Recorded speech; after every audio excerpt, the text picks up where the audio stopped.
अगर हम लोग बात करते हैं लास्ट लेक्चर के बारे में, तो लास्ट लेक्चर के अंदर हमने मैग्नेटिक परमेबिलिटी के बारे में बात करी थी, काफ़ी देर चर्चा करी थी।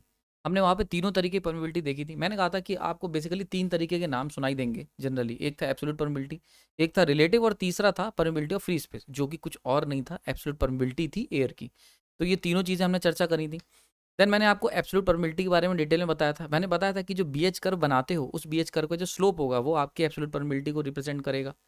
साथ ही साथ हमने रिलेटिव परमेबिलिटी देखी थी। रिलेटिव परमेबिलिटी मैंने बताया कि जब भी हम किसी की एब्सोल्यूट परमेबिलिटी किसी का रेफरेंस ले लेते हैं, और किसी में यहाँ पे हमने वर्ड रख दिया था एयर, यानी कि जब भी मैं किसी मैग्नेटिक मेटल की या फिर नॉन मैग्नेटिक मेटल की जब परमेबिलिटी को कंपेयर करूंगा विद द एयर, तो हम उसे कह देंगे रिलेटिव परमेबिलिटी, और हमने यहाँ पे रेफरेंस ले लिया था एयर को।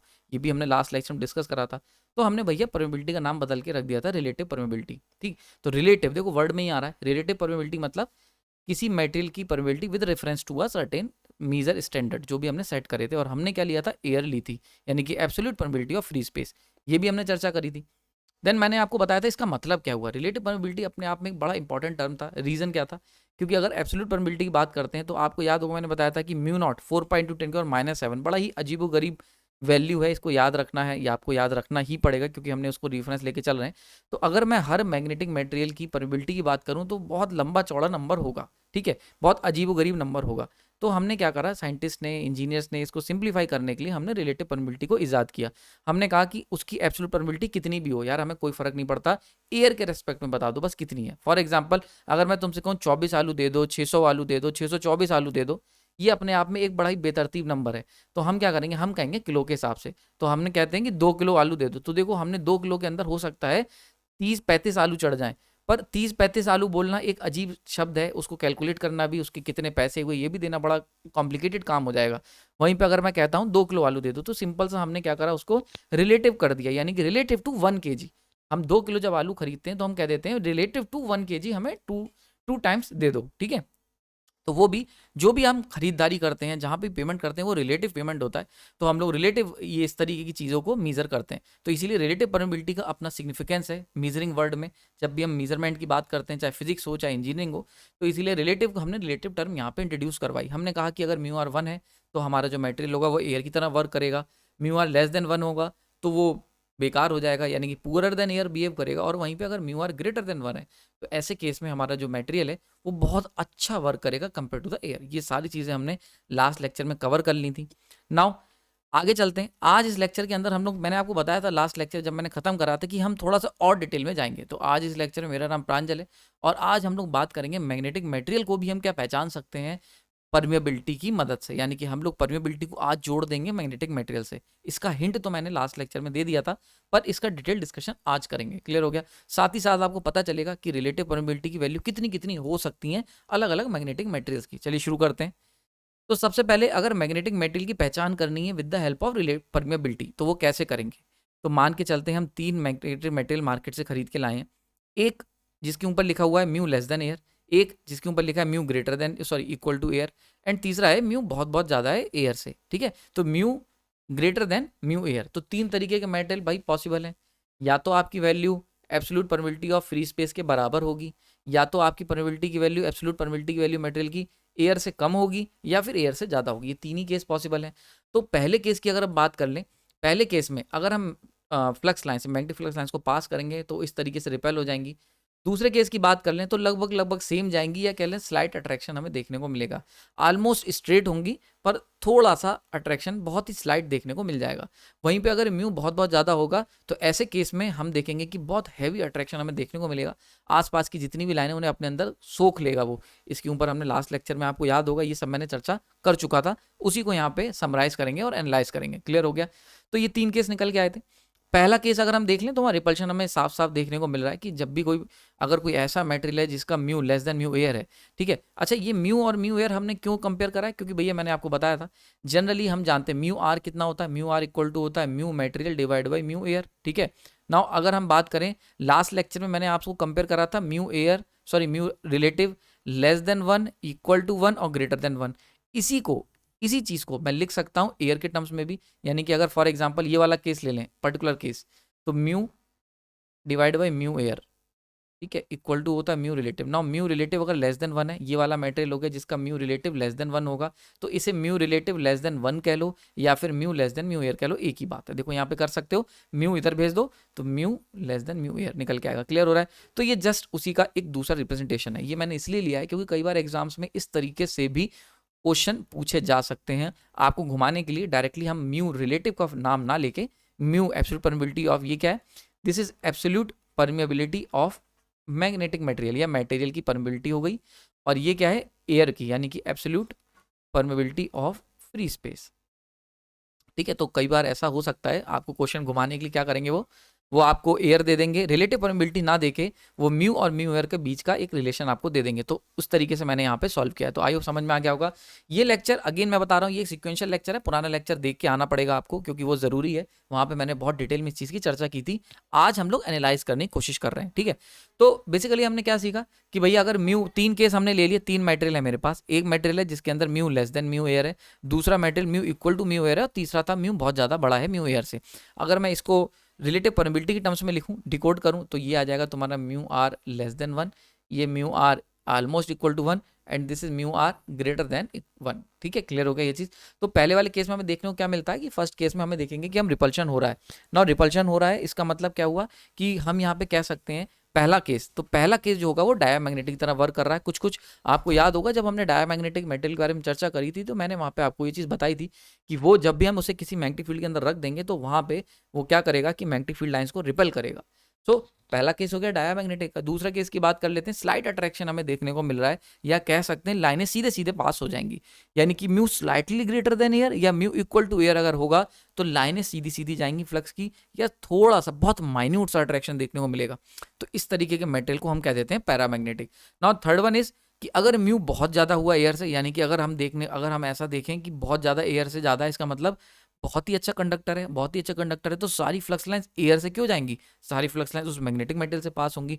तो ऐसे केस में हमें अट्रैक्शन देखने को मिलेगा, हैवी अट्रैक्शन, और इसके लिए हम लोग इस तरीके के जो मेटल होते हैं इनको हम कह देते हैं फेरोमैग्नेटिक मेटल, यानी कि जो भी मेटेरियल इस तरह की प्रॉपर्टी शो करेगा वो हो जाएंगे हमारे फेरोमैग्नेटिक मेटेरियल। तो आई होप समझ में आया होगा। ये चीज़ हमने वैसे थोड़ा सा इसका हिंट मैंने आपको लास्ट लेक्चर में दे दिया था, यहाँ पे इसे कवर करके कंप्लीट कर दिया। तो मैग्नेटिक मेटल को परमेबिलिटी के बेसिस पे भी हम लोग सिंप्लीफाई कर सकते हैं, आइडेंटिफाई कर सकते हैं, डिस्क्रिमिनेट कर सकते हैं। ठीक है, on the basis of susceptibility already मैं डिस्कस कर चुका हूँ। तो ये दो तरीके हो गए। नाउ अगर हम बात करते हैं बीएच कर्व और रिलेटिव परमेबिलिटी की, रिलेटिव परमेबिलिटी और बीएच कर्व का क्या रिलेशन है, ये हमने इसको भी देख लेते हैं। लास्ट टू लास्ट लेक्चर में हमने आपको बताया था, जब बहुत शुरुआत का जो लेक्चर था, यानी कि बीएच कर्व का जो पहला लेक्चर लिया था, वहाँ पे मैंने आपको बताया था कि बीएच कर्व जो होता है उसका जो उसके अंदर जो कर्व का जो स्लोप होता है वो हमारी एब्सोल्यूट परमेबिलिटी डिफाइन करती है। नाउ रिलेटिव परमेबिलिटी का क्या रोल है, एब्सोल्यूट परमेबिलिटी के बारे में तो और बीएच कर्व का संबंध तो हमें पता है, लेकिन रिलेटिव परमेबिलिटी क्या रोल प्ले करती है उसको हम आज सीखते हैं। तो भाई देखो, तीन केस पॉसिबल है। पहला case mu greater then mu air, यानी कि म्यू रिलेटिव जो रिलेटिव है वो ग्रेटर देन 1 है, यानी कि इसका मतलब क्या हुआ, एक केस ये हो सकता है। इसका मतलब मैंने आपको बताया, अभी हमने पीछे सीखा, तगड़ा अट्रैक्शन होगा, easy to set magnetic flux, यानी कि अगर जो मटेरियल है वो उसकी मैग्नेटिक परमेबिलिटी अच्छी है एयर से, तो उसके अंदर से easily magnetic flux line setup हो जाएंगी। दूसरा केस हो सकता है mu equal to mu air, यानी कि ये ऐसा केस होगा जिसके अंदर हमें डिफिकल्टी होगी, जैसा कि एयर के अंदर जब हम फ्लक्स सेटअप करने की कोशिश करते हैं तो हमें बहुत ज़्यादा तकलीफ होती है, क्योंकि एयर बिल्कुल भी कोऑपरेट नहीं करती, बिल्कुल भी हमारा सपोर्ट नहीं करती है। तो वैसे ही वो मटेरियल जिसका परमेबिलिटी एयर के बराबर होगी वो भी डिफिकल्टी हमें फेस करने को, मतलब हमें फेस करनी पड़ेगी। तो दूसरा केस हो गया ना। तीसरा केस हो गया डायामैग्नेटिक मटेरियल का, कि जिसमें एयर से ज़्यादा मुसीबतें हैं, यानी कि एयर से ज़्यादा तकलीफें हमें फेस करनी पड़ेंगी जब हम उसके अंदर फ्लक्स लाइन सेटअप करेंगे।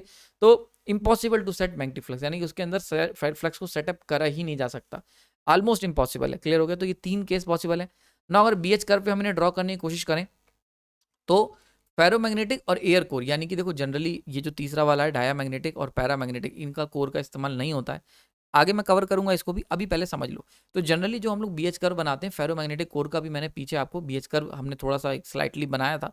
तो फेरोमैग्नेटिक कोर अगर हम ले लें तो ये हो गया पहला केस, बहुत ध्यान से समझना, पहला केस, यानी कि ये कौन सा केस है, ये हो गया कि म्यू ग्रेटर देन एयर है। तो देखो, क्योंकि एब्सोल्यूट फेरोमैग्नेटिक मेटल की खास बात क्या होती है, इसका जो म्यू होता है वो बहुत बहुत ज़्यादा होता है म्यू एयर से।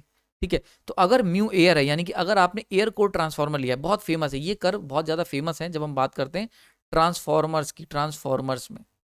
तो अगर आप ट्रांसफार्मर पढ़ रहे हो तो इस तरीके कर्व आपको वहाँ पे देखने को मिलेगा। तो अगर हमारा ट्रांसफार्मर एयर कोर है, एयर कोर ट्रांसफार्मर जो कि हम इस्तेमाल करते हैं जब भी हम लोग ऑडियो फ्रिक्वेंसी के साथ डील करते हैं, क्योंकि ऑडियो फ्रिक्वेंसी में बहुत हाई फ्रिक्वेंसी होती है, तो वहाँ पे hysteresis losses and different types of losses को बचाने के लिए हम लोग एयर कोर ट्रांसफार्मर ले लेते हैं, क्योंकि वहाँ पे एफिशिएंसी हमारे लिए इंपॉर्टेंट नहीं होती। तो एयर कोर ट्रांसफार्मर की जब भी बात करेंगे, यानी कि वहाँ पे हम लोग जो मैग्नेटिक मटेरियल ले रहे हैं, दोनों कॉइल म्यूचुअल इंडक्शन के लिए जो हम कोर को ले रहे हैं वो एयर है। तो एयर कोर जब लोगे तो एयर कोर का मतलब हो गया mu equal to mu nought, और वो कितना होता है 4 पाई इंटू 10⁻⁷। तो देखो कितना बेकार स्लोप देखने को मिल रहा है। ये स्लोप कितना छोटा सा स्लोप है, इसका क्या मतलब हुआ कि बहुत ज़्यादा एच, बहुत ही ह्यूज अमाउंट का इतना सारा एच लगा के जरा सा फ्लक्स सेटअप हो पाएगा। तो फ्लक्स डेंसिटी जो बन रही है कोर के अंदर वो बहुत स्मॉल है कंपेयर टू द जो इंटेंसिटी अप्लाई की जा रही है। समझ में आ गया? खैर, तो हमने क्या करा, ये जो कर्व है यहाँ पे इसको समझना बहुत ज़रूरी है। यानी कि अगर हम बात करते हैं BH कर्व और रिलेटिव परमेबिलिटी के रिलेशन की, तो रिलेटिव परमेबिलिटी के अगर रिलेशन की बात करें तो mu equal to mu air, यानी कि अगर ये सेकंड केस से हम ले लें तो म्यू एयर, ये वाला केस आपके सामने निकल के आ जाएगा। यानी कि अगर एयर कोर ले लोगे तो एयर कोर का जो होगा वो देख सकते हो, अगर ये लाइन है तो अगर कोई ऐसा मटेरियल है जिसका mu greater then mu air है तो वो हमेशा उसका स्लोप जो होगा वो एयर से ऊपर की तरफ एग्जिस्ट करेगा। क्लियर हो गया यहाँ पे? यानी कि फेरोमैग्नेटिक के कोर जो होगा, जितनी अच्छी मैग्नेटिक कोर होगी उतना ज़्यादा दूर होगा एयर से। तो एयर कोर अगर हम ले रहे हैं, एयर कोर का कोई मटेरियल ले रहा है, उसकी अगर ये होगी रेफरेंस लाइन, इसको हम लोग रेफरेंस लाइन की तरह ट्रीट करेंगे जब भी हम लोग ट्रांसफार्मर के कोर को डिस्कस करेंगे। तो एयर कोर ट्रांसफार्मर एक रेफरेंस कोर की तरह डिस्कस करे जाते हैं, लिए जाते हैं। तो एयर को अगर हम लोग रेफरेंस ले रहे हैं, यानी कि mu equal to mu air, तो भैया जो भी मटेरियल लोगे, जो भी मटेरियल एयर कोर से अच्छी कोर रखेंगे, वो जितनी ज़्यादा अच्छी होगी उतना ज़्यादा दूर इनकी स्लोप की लाइन होगी। क्लियर हो गया यहाँ पे? आई होप समझ में आ रही होगी। तो मान के चलते हैं 2 कोर लिए, एक कोर लेके आए जिसके अंदर फेरोमैग्नेटिक थी, एक और लेके आए जिसके अंदर फेरोमैग्नेटिक से थोड़ा सा कम अच्छी कोर थी।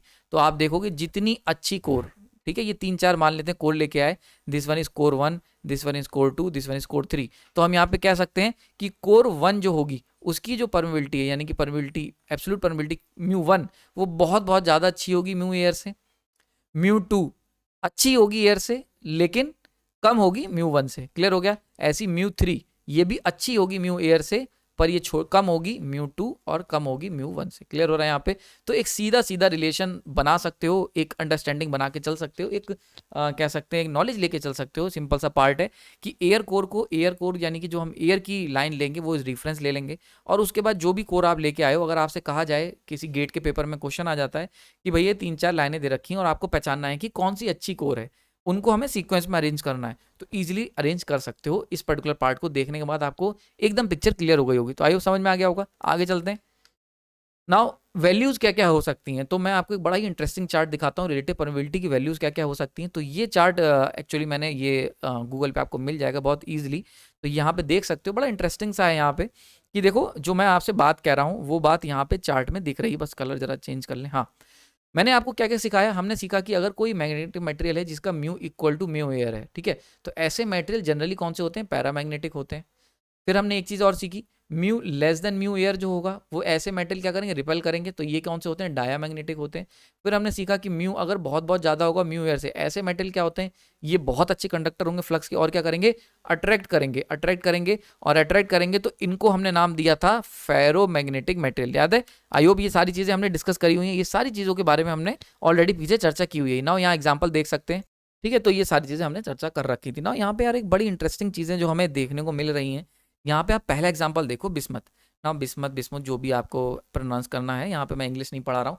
तो बिस्मथ के जरा देखते हैं हम लोग, जरा इसके ऊपर चर्चा कर लेते हैं। देखो ये चीज़ क्या दिखा रहा है, ये आपको दिखा रहा है कि लेस देन 1 है। देखो देख सकते हो ज़्यादा नहीं है लेकिन थोड़ा ही है, पर लेस देन 1 है। तो हमने सीखा था कि लेस देन 1 होगा तो डायामैग्नेटिक होगा। तो देखो क्या लिखा है, डायामैग्नेटिक, ये क्या है?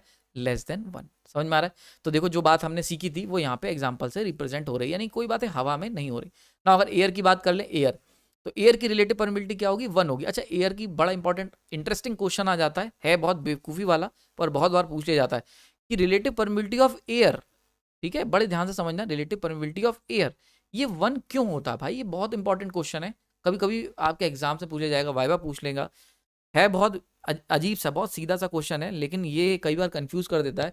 तो सिंपल सा आंसर है भाई, रिलेटिव परमेबिलिटी ऑफ एयर पूछ रहे हैं, बहुत ध्यान से समझना, ठीक है। तो म्यू एयर क्या, रिलेटिव परमेबिलिटी होता क्या है? अगर आपको ये पता है तो सारे आंसर निकाल लोगे। रिलेटिव परमेबिलिटी होता है कि म्यू मटेरियल की डिवाइड बाई म्यू एयर की ना। अब हम जब एयर की ही रिलेटिव परमिबिलिटी पूछ रहे हैं तो म्यू मटेरियल कितना आ गया, म्यू मटेरियल आ गया mu air divide by mu air. जब दोनों को आपस में ही डिवाइड करना है तो आंसर क्या निकल के आएगा, 1 निकल के आएगा। इसीलिए रिलेटिव परमिबिलिटी एयर की जब भी हम बात करते हैं तो वो 1 ही निकल के आती है। क्लियर हो गया यहाँ पे, तो ये आपको याद रखना है। तो जब भी हम बात करेंगे एयर की तो रिलेटिव परमिबिलिटी हमेशा 1 होगी। क्यों 1 होगी, क्योंकि एयर ही हमारा, जैसे अगर तुमसे पूछा जाए 1 किलो में कितने किलो होंगे तो 1 किलो में 1 ही किलो होगा यार, बस वही चीज़ है यहाँ पे, ठीक है, क्योंकि हमने वो उसको एक रेफरेंस, एक सेट स्टैंडर्ड ले रखा है। नाउ यहाँ पे हम लोग देख लेते हैं, बड़ा इंटरेस्टिंग केस है। एयर की रिलेटिव परमिबिलिटी हमारे पास 1 है, ठीक है। नाउ एयर की 1, तो एयर क्या होती है, एयर भी पैरामैग्नेटिक मेटेरियल की तरह वर्क करती है, बिहेव करती है। एल्युमिनियम की बात कर लेते हैं, एल्युमिनियम भी हमारा एक पैरामैग्नेटिक मटेरियल है। तो मैंने आपको बताया था कि कोई भी चीज़ जो नॉन मैग्नेटिक होगी या फिर लगभग लगभग पैरामैग्नेटिक होगी, ठीक है, पैरामैग्नेटिक एंड नॉन मैग्नेटिक, लगभग लगभग नहीं, प्योर पैरामैग्नेटिक होगी या फिर नॉन मैग्नेटिक होगी, दोनों की ही परमिबिलिटी जो होगी वो ऑलमोस्ट इक्वल टू एयर होगी, यानी कि दोनों ही कुछ खास हेल्प नहीं करते हैं। क्लियर हो रहा है यहाँ पे, तो देख सकते हो यहाँ पे एयर की देख लो, एयर की परमिबिलिटी 1 है, एयर पुअर कंडक्टर था। एल्युमिनियम की भी जो रिलेटिव परमिबिलिटी वो कितनी है, लगभग लगभग 1 के अप्रॉक्स है, एयर से ज़्यादा है पर लगभग 1 है, ठीक है, तो ग्रेटर देन पर ऑलमोस्ट इक्वल टू 1, ठीक है, देखो इसको 1 लिख सकते हैं, ठीक है, समझ में आ गया। तो ये भी पैरामैग्नेटिक होगी। एक चीज़ और बड़ी ये चार्ट से इंपॉर्टेंट चीज़ पता चलती है, एयर के बारे में अगर आपसे कोई पूछ ले कि एयर क्या है, तो आपको याद रखना है एयर एक पैरामैग्नेटिक मटेरियल की तरह वर्क करती है। तो air is a paramagnetic material. Clear हो गया यहाँ पे, तो आई होप जी समझ में आ गई होगी। तो एयर को अगर आपसे कोई पूछे कि एयर क्या है, तो एयर को नॉन मैग्नेटिक मटेरियल मत बोल देना, एयर को पैरामैग्नेटिक ही आप बोलेंगे। क्लियर हो गया यहाँ पे, समझ में आ गई। आगे चलते हैं, ये 3-4 एग्जाम्पल दिए ना। अब हम बात करते हैं अलग अलग कोर की। तो एक होता है फेरी मैग्नेटिक मटेरियल होते हैं, हमने बताया था फेरी, याद होगा आपको, फेरी एक ऐसा कोर जिसके अंदर डोमेन्स देख तो रहे हैं एक तरफ, पर उसके अंदर कुछ डोमेन जो हैं छोटे छोटे वो अपोजिट भी देख रहे हैं। तो नेट क्या होता है, नेट जो डोमेन का जो नेट फ्लक्स होता है वो होता तो काफ़ी है पर लेस देन होता है फेरो से। तो फेरी मैग्नेटिक मटेरियल भी बहुत अच्छे मैग्नेटिक मटेरियल होते हैं बट लेस देन होते हैं फेरो से। तो यहाँ पे देखने को मिल रहा है फेरी मैग्नेटिक रिलेटिव परमिबिलिटी देख रहे हो कितनी ज़्यादा है, 1 से 1500 गुना ज़्यादा है, यानी कि 1500 टाइम्स ग्रेटर देन एयर, ठीक है, तो समझ में आ रहा होगा। तो ये हो गया फेरी। और अगर हम बात करते हैं फेरो की तो उसका कहना ही क्या, फेरो देख सकते हो 2000, 5000, और ये जरा देखो 1 10 100 1000 10 लाख 2 लाख, यानी कि 2 लाख गुना प्यूरिफाइड आयरन देख सकते हो। यानी अगर कोई प्यूरिफाइड आयरन ले लेते हो, प्योर आयरन, बहुत ही प्योर आयरन ले लोगे तो देख सकते हो वहाँ पे कितना 2 लाख गुना ज़्यादा है 1 से। तो यानी कि एयर के मुकाबले 2 लाख गुना ज़्यादा उसकी परमिबिलिटी है, एब्सोल्यूट परमिबिलिटी। क्लियर हो रहा है यहाँ पे। तो ये चार्ट बड़ा इंपॉर्टेंट है, ये दिमाग में रख सकते हो, रटने की ज़रूरत नहीं है, इंपॉर्टेंट मैसेज लो और आगे बढ़ जाओ। कोई तुमसे इसके बारे में बहुत डिटेल में चर्चा नहीं करेगा, बस आपको पता होना चाहिए, ठीक है। तो एक ये मेटल का नाम याद रख लो, बिस्मिथ का, क्योंकि डायामैग्नेटिक भी आपको एग्जांपल याद होने चाहिए। पैरामैग्नेटिक में एल्युमिनियम ले सकते हो, एयर को याद रख सकते हो, और इसमें तो आयरन और प्यूरिफाइड आयरन ये याद रख सकते हो, ठीक है। तो देखो आयरन अगर इम्प्योरिटी वाला ले लोगे, इम्प्योरिटी वाला, तो देखो कितना है 5000 ही है, कोई खास वैल्यू नहीं है। लेकिन अगर प्योर ले लोगे 0.05% इम्प्योरिटी, तो जरा देख के देखो कितना हो गया, 2 लाख गुना ज़्यादा वो है, अच्छा है 1 से। क्लियर हो रहा है यहाँ पे, आई होप चीज़ क्लियर हो गई होगी, ठीक है। आगे चलते हैं। नाउ नेक्स्ट बड़ा इंपॉर्टेंट, इनके बीच में रिलेशन क्या है ये ऑलरेडी हम लोग डिस्कस कर चुके हैं, एक बार जल्दी से बता दे रहा हूँ, कोई बहुत ज़्यादा इसमें इन्वॉल्व नहीं है मैथ्स, सिंपल जो हमने पीछे डिस्कस करा था भाई। म्यू आर हमने निकाला, mu material divide by mu air, इसको थोड़ा सा हम लिख सकते हैं, इस तरीके से भी लिख सकते हैं, absolute permeability of material divide by absolute permeability of free space. Now mu R equal to mu upon mu nought, इसको हम लोग रिलेटिव मटेरियल और फ्री स्पेस कह सकते हैं, और इसको अगर शफल कर लोगे तो ये वैल्यू निकल के आ जाएगी। क्लियर हो गया यहाँ पे। तो यानी कि अगर आपसे पूछा जाए कोई भी एब्सोल्यूट परमिबिलिटी आपको निकालनी है, तो एब्सोल्यूट परमिबिलिटी की जो वैल्यू होगी वो इक्वल टू होगी रिलेटिव इनटू म्यू नॉट, ठीक, यानी कि स्पेस में, फ्री स्पेस में कैसी है वो हम इसको मल्टीप्लाई कर देंगे अगर रिलेटिव से, तो वैल्यू निकल के आ जाएगी। ये सिंपल सी, बहुत सिंपल सी मैथ्स है, इसका इस्तेमाल जब भी आप क्वेश्चन कोई करेंगे न्यूमेरिकल में इसका ज़रूरत पड़ जाएगी। नाउ आगे चलते हैं, B H curve and absolute permeability का जरा कर्व बना लेते हैं अलग अलग मैग्नेटिक मेटेरियल्स का। तो mu equal to B by H, यहाँ पे मैंने बताया था कि जो म्यू होगा वो बी एच कर्व के स्लोप को डिसाइड करेगा, ये हमने चर्चा करी थी बी एच कर्व के पहले लेक्चर में। नाउ अब यहाँ पे मैं आपको बी एच कर्व बना के दिखाऊंगा अलग अलग मैग्नेटिक मटेरियल का, ठीक है। ये इसको जरा बहुत ध्यान से समझ लेते हैं, तीनों मटेरियल ड्रॉ करेंगे, dia, para and ferro, with respect to air. तो सबसे पहले एयर बना लेते हैं। एयर को मैंने अभी पीछे आपको सिखाया था, एयर को हमें क्या लेना है, एज अ रेफरेंस लेना है, तो म्यू नॉट हो गया, ये होगी permeability of, absolute permeability of free space या फिर परमिबिलिटी ऑफ फ्री स्पेस, ठीक है। अब डाया, डाया वाले नीचे आ जाएंगे, देखो म्यू डाया आएगा, बहुत इंपॉर्टेंट है, म्यू डाया नीचे आ गया, उसके बाद यहाँ पे आएगा म्यू पैरा, एंड देन ये आ गया आपका म्यू फेरोमैग्नेटिक मटेरियल। क्लियर हो गया ये चीज़? बिल्कुल समझ में आ गई होगी। आई होप ये चीज़ क्लियर हो गई होगी, कोई डाउट इसमें नहीं होना चाहिए किसी भी तरीके का। तो ये डायग्राम आपको याद रखना, ये one of the most important figure है। यानी कि जब भी आप ईएस का एग्जाम दे रहे हो, इंजीनियरिंग सर्विसेज का, या फिर अपने बीटेक लेवल के एग्जाम दे रहे हो, पॉलीटेक्निक लेवल के एग्जाम दे रहे हो, कॉपी में ये कर्व बना के आए आप बीएच कर्व में। जब आप बीएच कर्व और एब्सोल्यूट परमिबिलिटी के बीच का जब आपका रिलेशन पूछा जाए, ये कर्व आप जरूर बनाएं। ये आपके अंडरस्टैंडिंग के लेवल को दिखाएगा, एप्लीकेशन को दिखाएगा कि जो आपने पढ़ा है उसको आपने समझा भी है, खून में उतारा भी है, तो वो ये सारी चीजें करके देगा। तो देखो यहाँ पे बहुत सिंपल है, ये मैंने बताया था। ये हो गया एयर, एयर को हमने ले लिया रेफरेंस। अब क्योंकि डायमैग्नेटिक, ऑब्वियस सी बात है, म्यू लेस देन होंगे म्यू एयर से, ठीक है, तो एयर से इनकी परमिबिलिटी कम होगी। आपको याद होगा डायमैग्नेटिक मटेरियल जिनकी रिलेटिव परमिबिलिटी लेस देन 1 होती है, रिलेटिव परमिबिलिटी मतलब mu less than mu air होगा। तो यानी कि एयर से इनकी एब्सोल्यूट परमिबिलिटी कम होगी। जब एयर से एब्सोल्यूट परमिबिलिटी कम होगी तो कर्व भी नीचे बनेगा। पैरा मैंने बताया था, पैरा ऑलमोस्ट इक्वल होंगे म्यू एयर के, ठीक है, क्योंकि इनकी वैल्यू लगभग लगभग 1 के बराबर होती है। थोड़ी सी ज़्यादा होती है क्योंकि भाई ये सॉलिड होते हैं, और जो एयर मतलब जनरली सॉलिड की बात यहाँ पे ले रहा हूँ, सॉलिड को ले रहा हूँ, और एयर को हम लोग एज अ गैसियस ले रहे हैं। तो यहाँ पे थोड़ी सी जो सॉलिड पैरामैग्नेटिक मेटल्स होंगे उनकी थोड़ी सी ज़्यादा होगी permeability as compare to the air, इसीलिए इनका स्लोप जो होगा वो स्लाइटली हाइयर होगा कंपेयर टू द एयर। लेकिन अगर हम बात करें फेरोमैग्नेटिक की, तो फेरोमैग्नेटिक काफ़ी ज़्यादा हाई स्लोप होगा। और यहाँ पे अच्छा एक बड़ा इंटरेस्टिंग, मैं इसी के अंदर अगर थोड़ा सा एडजस्टमेंट करूँ, मैं अगर आपसे कहूँ भी हमने पीछे देखा था, एक था प्योर आयरन, ठीक है, एक हमने देखा था माइल्ड स्टील, याद होगा आपको, पीछे हमने 3 चीजें सीखी थी, mild steel, pure iron and impure iron. Impure iron, अगर मैं इन तीनों को इसमें प्लॉट करने की कोशिश करूं, ठीक है, कि सर जरा ये बता दीजिए कि ये तीनों के तीनों फेरोमैग्नेटिक थे, तो इनको अगर हम इसमें प्लॉट करने की कोशिश करें, अगर आपको एक क्वेश्चन दे दे कोई कि भैया इन तीनों को प्लॉट करके बताओ इस कर्व के अंदर, तो तुम क्या करोगे? सिंपल सा, अगर हम बात करते हैं माइल्ड स्टील की, तो माइल्ड स्टील हमें याद था कितना था, लगभग 2000 के करीब थी। प्योर आयरन की 2 लाख के करीब थी, ठीक है, और इम्प्योर आयरन की करीब हमारी थी 5000, ऐसे लगभग था। मुझे बस पीछे पढ़ाया है, कुछ रटने की जरूरत नहीं है, आपको याद क्या रखना है, सबसे बेकार होगा माइल्ड स्टील, देन उसके बाद होगा इम्प्योर आयरन, एंड देन उसके बाद होगा प्योर आयरन। बस इतना ही याद रखना है, ये सब चीज़ें मैंने पीछे पढ़ाया था तो याद रहा, कुछ लट रट के नहीं जाना है बिल्कुल भी, बस समझ के जाना है, ठीक है। तो देखो ये हो गया, आई होप समझ में आ गई होगी। तो अब अगर मैं प्लॉट करने की कोशिश करूँ तो माइल्ड आयरन, माइल्ड स्टील की भाई परमेबिलिटी एयर से अच्छी है, 2000 गुना अच्छी है, पर बहुत ज़्यादा अच्छी नहीं है, तो 2000 है तो ये यहाँ पे आ जाएगी, this is your mu mild steel, ठीक है। ये आपका क्वेश्चन आ सकता है एग्जाम में, इसको बहुत अच्छे से समझ लो। अगर आपने अब तक मेरा लेक्चर देखे हैं इस सीरीज को, यानी कि बीएच करके जो सीरीज चली उसको फॉलो किया है, तो यार दुनिया का कोई भी क्वेश्चन तुम्हें, चाहे आईआईटी का एग्जाम दो या एमआईटी, सीधे यूएसए एमआईटी का एग्जाम दे दो, अगर आपको कॉन्सेप्ट क्लियर है, अगर आपको नॉलेज है, सही चीज पकड़ी है, तो कभी भी गलती नहीं करोगे, समझ के कराएगा, ठीक है। तो ये हो गया माइल्ड स्टील। अब हम बात करेंगे इम्प्योर, इम्प्योर वाला माइल्ड स्टील से तो अच्छा है, तो अच्छा है तो स्लोप ज़्यादा होगा, स्लोप थोड़ा सा ज़्यादा कर देते हैं। स्लोप क्या होता है? स्लोप होता है टेन थीटा, देखो यहाँ पे थीटा है ना ये, तो दिस इज योर स्लोप, तो टेन थीटा, तो इसका स्लोप और ज़्यादा होगा, so this is your mu, और यहाँ पे हम लिख देंगे impure iron, mu impure iron, ठीक है। नाउ अब इन सबसे अच्छा क्या होगा, इन सबसे अच्छा क्या होगा, इन सबसे अच्छा होगा आपका, सबसे अच्छा कौन सा था? प्योर आयरन, तो ये हो गया।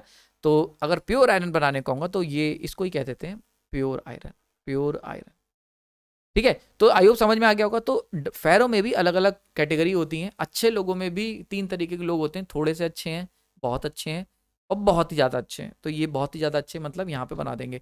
तो ये हम कैसे डिफरेंशिएट करेंगे? On the basis of slope of BH curve, ठीक है, क्लियर हो गया यहाँ पे। तो आई होप BH कर्व यार अब काफ़ी हद तक आपके खून में उतर गया होगा, सारी चीज़ें हमें पता चल गई होंगी, ठीक। तो यहाँ पे म्यू नॉट बता दूं, एब्सोल्यूट परमेबिलिटी ऑफ एयर है, ऑलरेडी डिस्कस कर चुके हैं। तो आई होप ये लेक्चर आपको पसंद आया होगा। इसके अंदर मैंने परमेबिलिटी का जितना भी अब तक 2 लेक्चर मैंने लिए हैं परमेबिलिटी पे, मैग्नेटिक परमेबिलिटी पे, पहले लेक्चर में हमने बेस बनाया, दूसरे लेक्चर में उसको एनालाइज करा, और अब लगभग लगभग आपको सारी चीज़ें खून में उतर गई होंगी परमेबिलिटी की। रात में कोई 2 बजे अगर उठा के भी पूछेगा तो आई होप आप बता सकते हो परमेबिलिटी क्या है, एब्सोल्यूट परमेबिलिटी क्या है, रिलेटिव परमेबिलिटी क्या है, ठीक है। मैंने आपको ये भी एक बड़ा इंपॉर्टेंट क्वेश्चन इसके बीच में कवर करा कि एयर की रिलेटिव परमेबिलिटी 1 क्यों होती है, जो कि बहुत बार पूछा जाता है। तो रीजन आपको समझ में आएगा, क्योंकि एयर को ही हमने रेफरेंस लेते हैं। रिलेटिव परमेबिलिटी का फॉर्मूला आपको समझ में आया, रटा नहीं है, समझा है, तो इसका आंसर आप बहुत इजीली दे सकते हो। वहीं पे अगर मान लेते हैं कोई आपसे कह दे कि भैया एक हमारे पास कोर है जिसकी परमेबिलिटी, जो रिलेटिव परमेबिलिटी है वो 2000 है, तो इसका मतलब ये नहीं है कि उसकी एब्सोल्यूट परमिबिलिटी 2000 है, इसका मतलब है उसकी जो परमिबिलिटी है वो 2000 टाइम्स है एयर के परमिबिलिटी की। इस चीज को बड़ा एक इंपॉर्टेंट है यार, इसको जरा और समझ लेते हैं। मैं थोड़ा सा समय और लूंगा, यहीं पे बता देता हूँ, थैंक यू पे ही कवर कर देता हूँ। इस चीज को बड़ा इंपॉर्टेंट है, इसको जरा समझ लो। मान के चलते हैं कोई म्यू आर, अगर कोई मैग्नेटिक मेटेरियल लेके आए हो जिसका जो रिलेटिव परमिबिलिटी वो 2000 है ना, इससे अगर पूछा जाए आपसे कि इस मटेरियल की, इसके अंदर हमने जो मटेरियल यूज करा है उसकी एब्सोल्यूट परमिबिलिटी क्या होगी, तो इसका आंसर ये नहीं है इसकी एब्सोल्यूट परमिबिलिटी 2000 होगी, नहीं नहीं। रिलेटिव परमिबिलिटी 2000 है, इसका मतलब कि जो मैग्नेटिक मटेरियल मार्केट से खरीद के लाए हैं आप, बढ़िया सा नया नवेला, वो जो मैग्नेटिक मटेरियल है वो उसकी एब्सोल्यूट परमिबिलिटी 2000 टाइम्स है एयर के, म्यू नॉट के। क्लियर हो रहा है, बस इतना सा मतलब है। तो अगर एब्सोल्यूट पूछा जाए तो एब्सोल्यूट कितना होगा, एब्सोल्यूट परमिबिलिटी उस मटेरियल कितनी होगी 2000 इंटू म्यू नॉट, और ये कितनी हो जाएगी 2000 into 4 pi into 10⁻⁻⁷। So this is your absolute permeability of this material. यानी कि अगर कोई पूछा जाए ये कौन सा था, वैसे जल्दी माइल्ड स्टील थी। अगर तुमसे पूछा जाए माइल्ड स्टील की परमिबिलिटी कितनी होती है भैया, माइल्ड स्टील की परमिबिलिटी कितनी होती है एब्सोल्यूट, तो उसके लिए आपको क्या करना पड़ेगा, उसका आंसर 2000 नहीं होगा, वो होती है रिलेटिव। एब्सोल्यूट कितनी होगी, तो 2000 इंटू 4 × 10⁻⁷ सिंपली म्यू नॉट से मल्टीप्लाई कर दो और आंसर मिल जाएगा ना। अब इस लेक्चर को कंक्लूड कर देते हैं, खत्म हो चुका है।